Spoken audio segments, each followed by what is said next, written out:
Penyekapan dan penganiayaan terhadap Yovita menjadi perbincangan di masyarakat. Selama bertahun-tahun korban disiksa oleh tersangka Taufik Hidayat sembari berpindah-pindah kosan. Fakta bahwa kasus kekerasan ini berlangsung secara diam-diam tanpa adanya kecurigaan orang sekitar menimbulkan pertanyaan, benarkah tersangka selihai itu dalam menutupi kejahatannya ataukah ada faktor ketidakpedulian dari masyarakat yang membuat kasus ini menjadi sulit terungkap.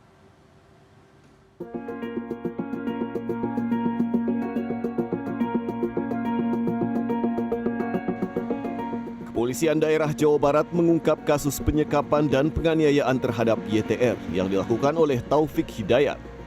Diketahui selama kurang lebih 2 tahun, korban YTR mengalami penyiksaan berat oleh pelaku sambil dibawa berpindah-pindah tempat kos di sekitar Bandung Raya, mulai dari kawasan Cicahem hingga kawasan Cinunuk. Sejumlah warga yang berada di sekitar tempat kejadian perkara mengaku tidak mengetahui adanya penyekapan dan penyiksaan sampai kasus tersebut viral di media sosial. Enggak dengar sih Mas, karena kan posisinya itu kosannya di belakang. Jadi saya nggak ada akses buat ke situ gitu. Jadi mungkin biasanya orang-orang kosan yang suka lewat ke samping rumah saya. Tapi nggak ada rasa curiga atau gimana gitu? Karena kosannya juga sepi sih Mas. Dia kosannya selalu sepi karena kan memang kosannya itu kebanyakan karyawan gitu. Kebetulan saya juga tukang ojek di sini, sehari-hari ada gitu ya tiap hari. Tapi dia teh jarang keluar gitu ya.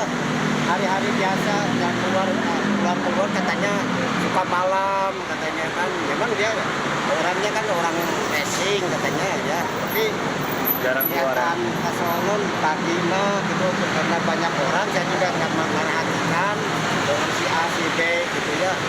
Ya saya ngojek aja gitu tidak tahu sekali gitu ya. Kasus ini memantik pertanyaan, apa yang dilakukan warga jika mengetahui ada kasus kejahatan yang terjadi di sekitar mereka? Apakah mereka akan peduli atau justru memilih bersikap acuh tak acuh? Yang pertama saya juga kan pasti curiga juga ya, dan saya gak akan diam juga, pasti bilang ke RT atau ke RW kayak gitu sih. Karena ada kekhawatirannya. Iya, karena khawatir juga, karena takut terjadi apa-apa juga kayak gitu. Sebenarnya kalau hanya masih hitungan normal pasti bakal cuek, cuman kalau udah terlalu sering udah pasti ada muncul kecurigaan kan. Kalau saya pribadi pasti bertanya dulu itu kenapa. Kalau dari pihak yang mencurigakannya tidak ada jawaban, otomatis melapor ke pihak yang berwajib. Kalau sisi lingkungan pasti ke RT RW dulu sih.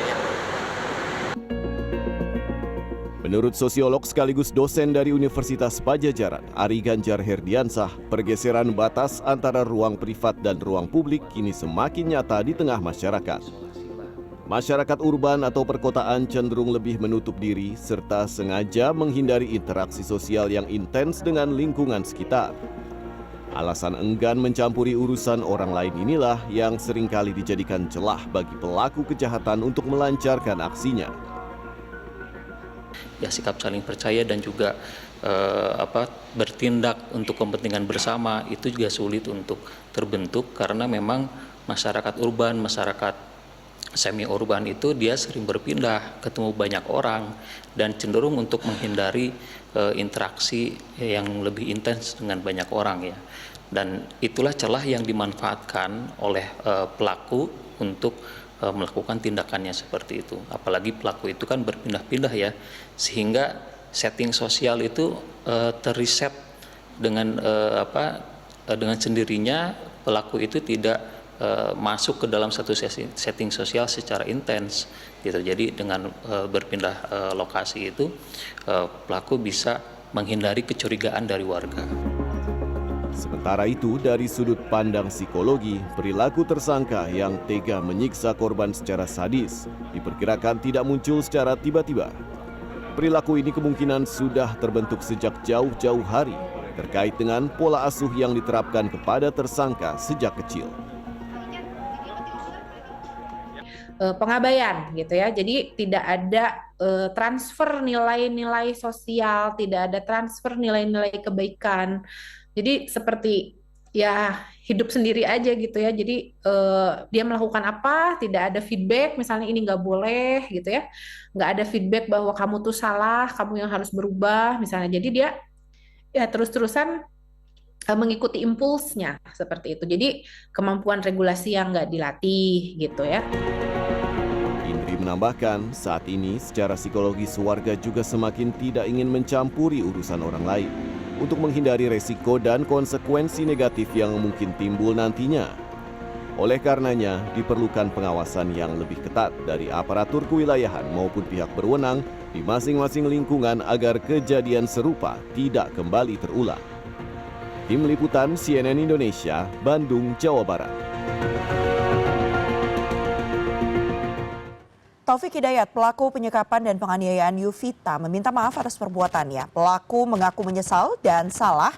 Meski demikian, pihak keluarga Yuvita menolak permintaan maaf dan berharap pelaku dapat hukuman setimpal.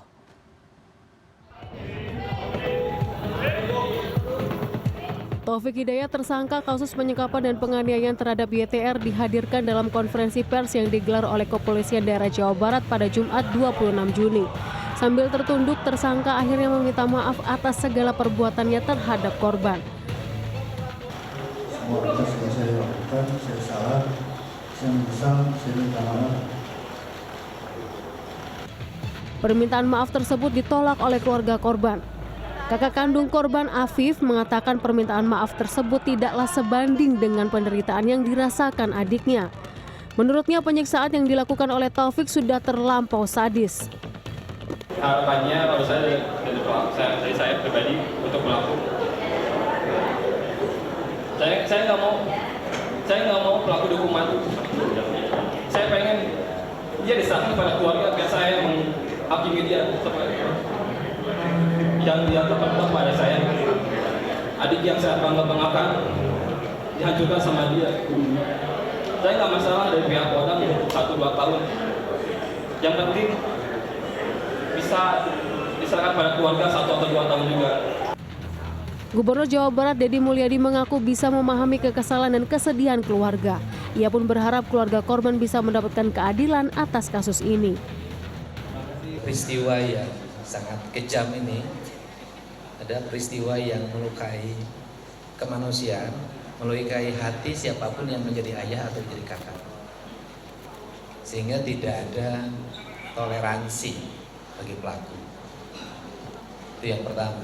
Yang kedua, bagi saya permintaan maaf itu bukan hal yang bermanfaat saat ini. Karena permintaan maaf itu dilakukan setelah ditangkap. Dan tidak ada upaya sedikit pun bagi pelaku untuk bersikap sebagai manusia. Deddy Mulyadi memastikan pemerintah daerah Provinsi Jawa Barat akan menanggung biaya pengobatan korban dan biaya hidup keluarga korban.